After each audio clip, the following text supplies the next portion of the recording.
Let us look at this tribe against bandits in Delta State, being led by locals. Though we have collaboration of security agencies, but I think what the interesting part of it is that the locals are leading this fight. Of course, that leads credence to the position of most of us that the locals have the wherewithal to address this insecurity. Having been established that all crime is local. So the intelligence, the actionable intelligence that is needed to nip the crime in the bud to crack it down rests with the locals. But meanwhile, watch this video and have a personal self-appraisal of what I'm talking about before we further this conversation. Are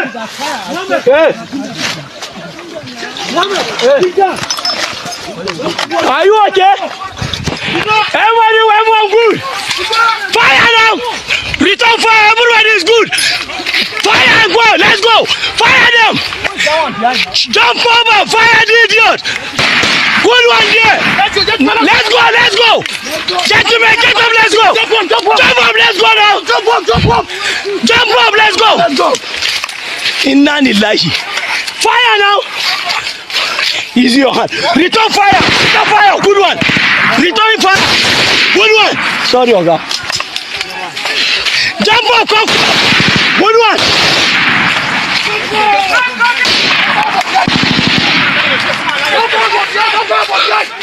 Come front, come front. Come front, come front. PK, come front.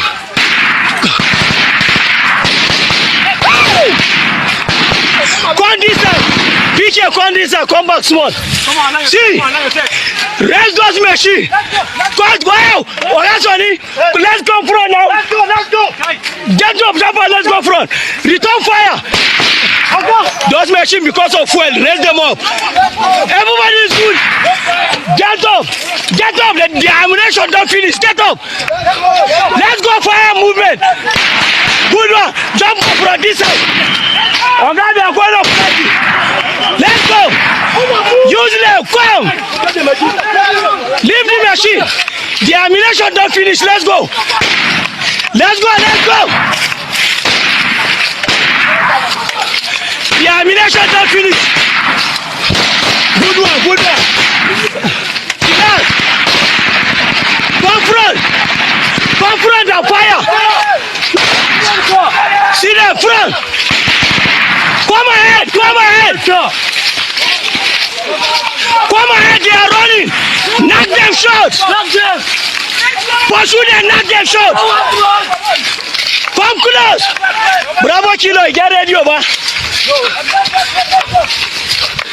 Next shot. Next shot.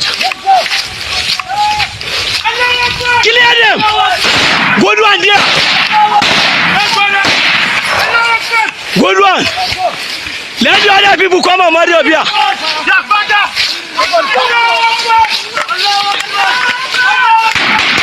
Hey! Wait! They are firing from here. Wait. Stay here. Wait, don't go front. Kabari Winers is go. Come quickly. Go. Follow. Go. Follow. Fire movement. See there. Fire. Come forward. Follow them. Wow, come forward, PK. The ammo don't finish. The ammo don't finish. Follow them. Come forward. Not that shot. No launch now.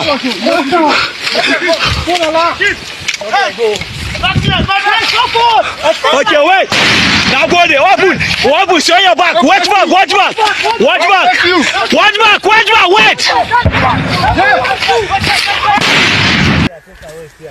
Okay, what they told them eat the previous food. They already know this place. Now here, that guy is spent how many days for their hand? 3 days. They don't.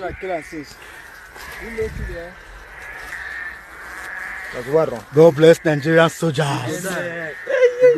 If not for now, for don't, I don't know where for they now. God bless you now. God bless you now. Jesus Christ. Today is enough is enough now.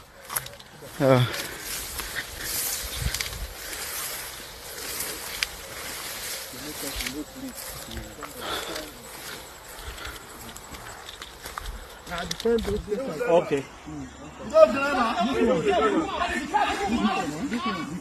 No, this one.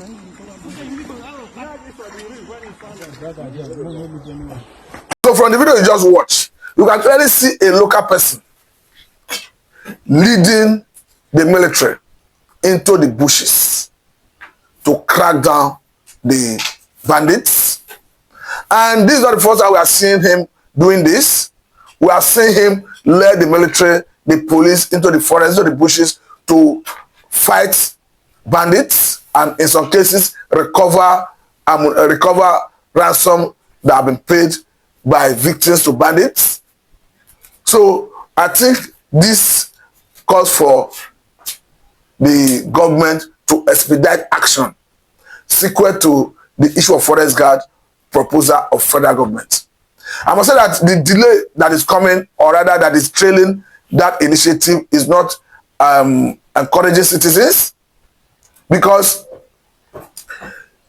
whether we like it or not, the policing of the environment is paramount. Whether we like it or not, the protection of lives and property is at the core of governance, because the constitution is clear that the welfare of the people and their security shall be the primary purpose of governance. So any government that is failing in that regard has failed. Of course, it's a monumental failure. So that is why I continue to maintain that the best the government could do in this circumstance is to acquire monopoly of coercive power to police every inch of Nigerian territorial integrity. It is irrespective of opinion of the likes of Sheik Gumi, who consistently and constantly advocating non-challenging approach to addressing issues that have to do with bandits. I must say that it is not acceptable for federal government of Nigeria or even state governments to start negotiating with Ada Aleru or the likes of Toji Bello, who of course Ada Aleru was reported to have head meeting with the Zamfara State governor and the Katsina State governor recently. I must say such is not encouraging, because what that does is it demoralizes the morale of our military personnel who are fighting in the trenches, who are in the different theaters of operation. And again, it does is it makes people to feel that the life of Nigerians who are dying in their hands, and even military personnel who are dying in their hands as a result of their nefarious activities and operation, do not have value. So if the government places premium on the life of Nigerians, I think they should stop anything negotiation with bandits. Whether at the level of state governments, whether at the level of federal government, they should stop it. That is why personally I go with the opinion of Nasir El-Rufai, the former governor of Kaduna State, who have been very vocal, who have made it very clear that bandits do not repent. That the best treatment is to disalive them, send them to their creator, who have ultimate power to judge them. And of course, they say there is no peace for the wicked. Why should the likes of Ada Aleru, the likes of Sheik, the likes of Ada Aleru, the likes of course Toji Bello be thinking to have peace when of course a situation where they disallow people at will, they kidnap, maim, rape, and all of that. And of course, I must say that they must pay for their crime. And the government owes the people a responsibility to protect them, to protect their lives and their properties. But again, let us equally ask the government that at this point, they must widen their dragnets to encompass sponsors of terrorism. Of course, they must beam their satellite on those personalities that United Arab Emirates gave their names as terrorist sponsors. Because it was heartening and disappointing that the last government of Muhammadu Buhari never gave that attention. Because if you have your foreign partners who share intelligence with you in terms of terrorism sponsors, I think the best the government could do is to ensure that they do proper investigation, arrest whoever needed to be arrested, and prosecute such person. Because even the recent revelation that came from Kawu Baraje, who made it very clear that in 2015, of course, that they brought bandits into the country to oust Jonathan from office. Yes, they succeeded in removing Jonathan from office, but currently Nigerians are living with the consequence of that action. So are they not supposed, those who brought them, are they not supposed to come forward to answer some questions? Obviously, I'm of the view that they have questions to answer as the government push forward to sanitize the society and get the bandits out of every inch of Nigerian territorial integrity. But again, in a way, the North must be told to educate their children. Because part of the difficulties and problems we're having in this country is the inability, or rather refusal, of northern stakeholders, northern leaders, northern parents to train their children in school. Because of course, if someone, a child that is born, allowed to grow in the wild without parental care, without societal care, will become a potential Boko Haram member. Will be vulnerable to be recruited and enlisted into terrorist organizations like Boko Haram, ISWAP, and terrorist organizations and all of that. We understand that if you look at the out-of-school children in the northern part of the country, the rate is at an alarming stage. I must say that it's unacceptable a situation where you find in the state you are having about 60% out-of-school children. In some instances, you are having about 50%. You have about 40-something, 30-something, 20-something, as the case may be. It's unacceptable. Because we are talking about a age bracket that is within 6 and 16. 60-something% of that age bracket in a state that will translate into 1.something million people is not in school. Of course, I must say that these potential Boko Haram members were breeding. These potential bandits were breeding. And of course, the statement that came from the Zamfara State governor recently laid credence to this position, where he made it very clear that some of the bandits are from his state.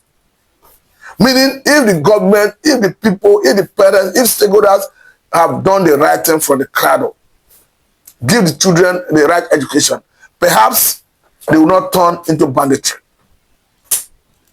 Because the newly born child, the brain is empty. The child will only become what the society, what the guardian, what the parents want the child to become by writing the norms of the society into the child. But by the time you fail to do the right thing, the bandits, terrorists, will help you to write their own value system in the child. That is why the North will continue to think of how to correct itself. Because we remember that under former President Goodluck Jonathan, he made some conscious efforts to educate the northern child through elementary schools. And unfortunately, the North never saw him as doing anything good. Because one would have expected that the northern states, the governors, and even when Muhammad Buhari took over, should have continued in that trajectory. But unfortunately, Buhari jettisoned the idea. And currently, we see a good number of out-of-school children in the North. We see a good number of Nigerians in the North. I understand that their own ideology is to give their children Islamic knowledge. Nobody is saying they should not give them Islamic knowledge. But why you do that? Allow them acquire Western education that can help the region to develop their human capital. And of course, what that happens, they now have opportunity to contribute meaningfully to the economy of the country. Because without human capital development, there is little or no contribution you can make. The way it stands, the North must take up that responsibility and do the needful. Because even all the efforts of this current government to even right the wrong of the past, we have seen serious and serious resistance from the northern stakeholders. Then, if you know you are the greater beneficiary of the current fraudulent status quo of the country, you should be ready to take out of the box. But at some point, some wrongs need to be corrected. We understand that even when this government came up with the tax reform bills that seek to encourage states, regions, localities to be productive, by way of trying to bring more revenue to areas of derivation, areas of where you have more people consuming and all of that. But this time we saw the resistance that came from the north.